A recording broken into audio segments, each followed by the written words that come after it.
ये जो सुनील कपूर वाला एक प्रकरण हुआ है, तो इसमें तरह तरह की मीडिया में कुछ बातें चल रही हैं अलग अलग तरह की।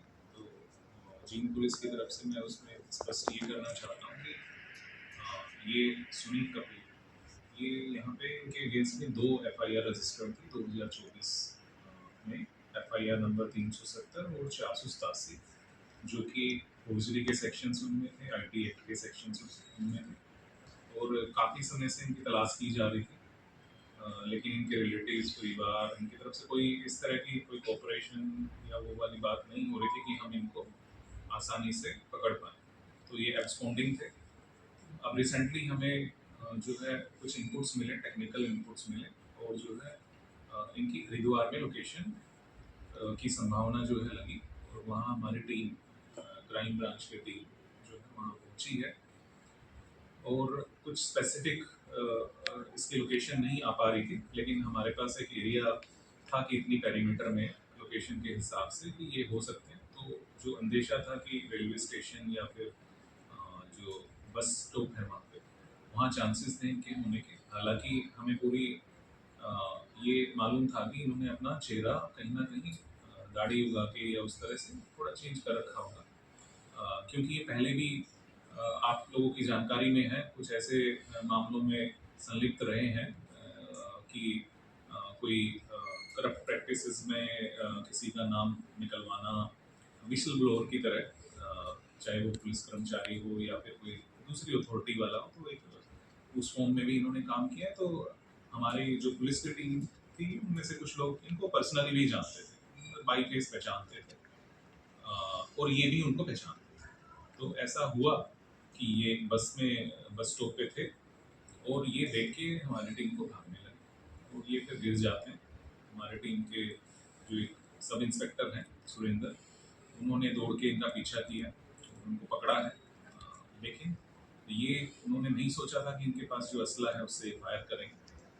उन्होंने तुरंत जो है अपने असले से हमारी टीम मेंबर पे फायर किया, जिससे वो गंभीर रूप से घायल हो गए। उनको लोकल पुलिस ने मदद की, और एम्स में उनको रेफ़र किया गया ऋषिकेश में, वहाँ उनका इलाज चला और सर्जरी उनकी हुई। थैंक गॉड वो कुशल हैं इस टाइम। इसके बाद इसमें वहाँ की हरिद्वार की पुलिस ने हमारी हेल्प करते हुए वहाँ जो है एक जो लोकेशन में जहाँ इनकी होने की अंदेशा था, वहाँ पूरा सर्च अभियान चलाया गया। काफ़ी देर तक चला, वहाँ ये नहीं मिले। फिर अगेन हम जो टेक्निकल इनपुट्स थे उसके बेस पे काम करते हुए पता लगा कि ये देहरादून में इनके लिंक्स हैं, डिस्टेंट रिलेटिव हैं, वहाँ होने के इनके चांसेस हुए। वहाँ हमारी टीम ने देहरादून पुलिस, हरिद्वार पुलिस को साथ लेके रेकी की है, और जो इनके रिलेटिव थे उनके वहाँ आसपास में ही 2 घर हैं।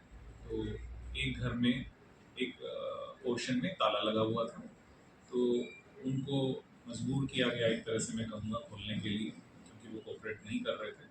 उनको साथ लिया, जितेंद्र नाम उनका है, जो इनके भाई ही लगते हैं।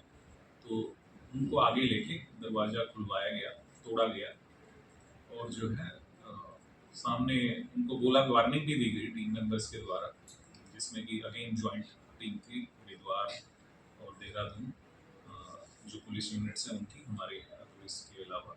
और जो लेकिन किसी कारणवश जो है उन्होंने जो वार्निंग है उसको नज़रअंदाज किया, और जो है खुद को शूट कर लिया जो असला उनके पास था उससे। कुछ सर, परिवार का एक सुनना ज़रूर लगा कि जो वहाँ हाथापाई हुई उसपे एक डिजरी लगी हुई सर, हमारे से कोई फायरिंग कोई बात सामने हमने लोगों से भी कंफर्म किया, तो लोग उनका कहना सर जो फायर सुनील कपूर ने किया वो मिस फायर हुआ, वो नहीं लगा।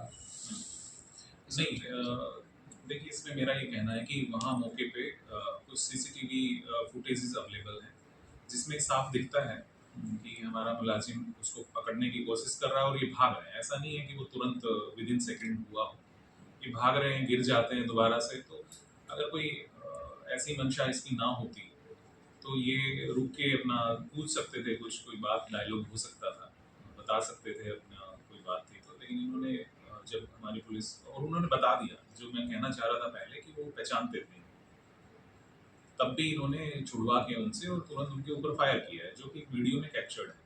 तो इसमें तो कोई शक ही नहीं है, इन्होंने जानबूझ के फायर किया है उस पर। 2 जगह इंजरी हुई है हमारे मुलाजिम को। जैसे सर इस मामले में अभी तक जो परिजन है वो आपसे मिले हैं, अगर उनको कुछ किसी तरह के डाउट है तो?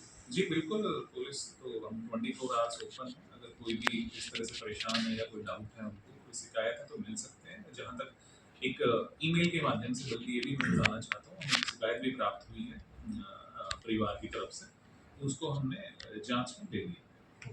सर 13 तारीख की जब घटना घटी थी तो बाद में परिवार का कहना है कि हमने एसपी जी के व्हाट्सएप पे हमने सर मैसेज किए थे, उसको ठीक है नहीं, व्हाट्सएप पे मेरी जानकारी में ऐसा कोई मैसेज नहीं है, लेकिन जहाँ तक ईमेल की बात है, ईमेल हमें मिली और उसको हमने संज्ञान में लेते हुए जांच का जो तरीका है उसमें डाला। सर 1 तारीख को हाईकोर्ट में कोई पिटीशन याचिका उन्होंने लगाई थी, जिसमें उन्होंने अपनी सुरक्षा मांगी थी, जान का खतरा बताया था परिवार को। जी तो है संज्ञान में सब कुछ? नहीं, मेरे संज्ञान में अभी ऐसी कोई बात नहीं।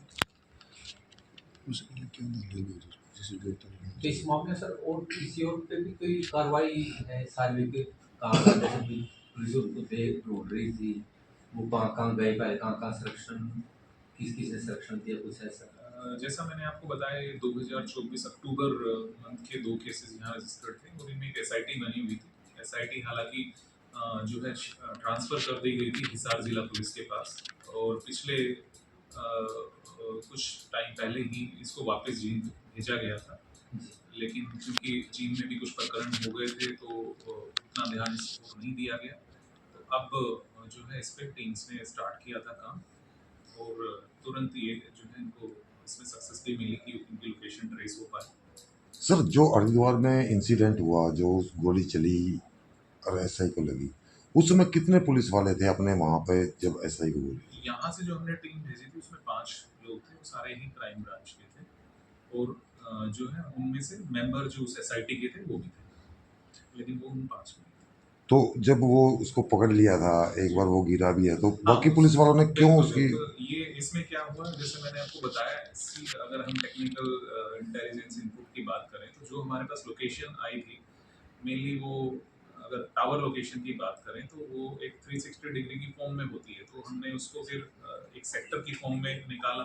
उसके बाद में 5 लोग जो टीम के थे उनको 2 से 3 ग्रुप्स में डिवाइड किया कि भाई रेलवे स्टेशन की तरफ कुछ देखें, कुछ जो है बस स्टॉप की तरफ देखें, और बाकी जो 1 लोग हैं वो बाकी चीज़ें देख लें। तो इस तरह से वो डिवाइड हो गए। तो वहाँ से क्या-क्या आपस में बरामद अलग-अलग। हुआ है सर? सुनील कपूर के पास से कुछ है उसके बारे में?